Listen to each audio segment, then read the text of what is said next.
接下来就让我们一起来听听原住民最美好的音乐。我们要请到的是新科金曲奖得主舒米恩卢比，为我们带来精彩的演出，掌声欢迎。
情绪要拉回来的时候，对，因为你知道吗？古典音乐里面有一个韩德尔的一个歌剧嘛，然后他故意就是安排，就是比如说他演奏到最后一小节，他就停下来，然后观众就会鼓掌，其实是他还没演奏。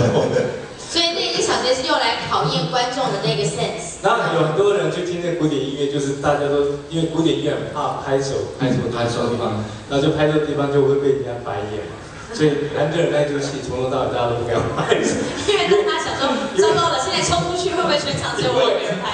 他最后那一个小节等很久，已经等到就是有种地老天荒，可是他音乐还在扬起来。你基本上是不是受到韩德尔的影响？哎，我觉得舒米恩你的音乐就原住民真的是很厉害，就是随便拿个吉他一唱。 就天好像就跟你回应。我觉得有一种好有生命力的感觉，就觉得你不是只是在唱歌，其实你是在跟天地一起在共同庆贺一件事情的感受。没那么厉害。你是哪里人啊？我台东人。台东哦，台东，你哪来台东，听你真就我台语袂认得，会晓讲几点。OK， 所以其实原住民，大家有一个印象，就是原住民每一个人都很会唱歌嘛。不会唱歌的，我们都基本上都锁在部落里面。所以说那些不会唱歌的原住民，在你们部落会被歧视吗？不会，他们都锁在部落里。比如说，我们都认为黑人应该都会灌篮，对不对？就是他们跑很快，就是万一他不会跑很快的话，所以基本上就是天性啊，天性，对，所以在部落里面没事就在唱歌，就有很多机会，结婚啊、上教会啊、祭典啊，都会唱歌。所以其实原住民的生活里是充满欢乐跟音乐的，对不对？我身边有很多很好的原住民朋友，我觉得他们的天性超级乐观，就是发生任何事情，他们都会先往好的方向想，就觉得说没关系，很开心，然后呢，大家一起来庆祝，所以呢，对你们来说，天天都可以找到事情来做一个 carnival， 没关系的。没关系啦 ，OK 啦，开心啦。反正天塌下来还有别人挡着，对不对？我不知道呢，他们没有考虑那么多。天塌下来也没有考虑，对不对？那我问你，你有考虑到你会得金曲奖吗？我没有考虑到。他们其实他们做音乐不是为了真的不是，就不小心得了，但其实你反正每天都是开心唱歌就对了。得不得奖无所谓，但希望有奖金啊。这个比较这个实在，也实在，对啊。可是你知道吗？这么实在的舒米恩啊，去年呢发生了一件感人的事情，对不对？我知道呢，去年呢我们的这一个台湾原创流行音乐大奖，其实你有入围。对。但你没来比赛，为什么？你当天没来比赛，为什么？因为出国表演。为了代表台湾出国去表演。掌声鼓励。所以，我个人的解读是，出国那一趴比奖金更高，对不对？喂，你不是？不是好不好？我是出国之后才知道这边的奖金比较高。就突然出国到一半就说机长可不可以回头这样子 ？OK。不过说实在，做音乐真的不是为了钱，不是为了这些，因为他们真的开心。那如果有那，例如说新闻局奖励，那是锦上添花更好，对不对？其实我觉得奖励很重要。其实我觉得音乐不是为了钱，但是呢，有了支援，有了 support， 可以做出更多的好音乐，让我们台湾的文创软实力可以更加的蓬勃，没有后顾之忧。我觉得这个灌溉很重要啊。对。接下来我们再来听我们的金曲，这个你是新科的金曲得主，你是得了什么奖？原住民专辑。OK， 哇，好棒！来，带来什么歌曲？鸳鸯。好，掌声鼓励。欢迎这边。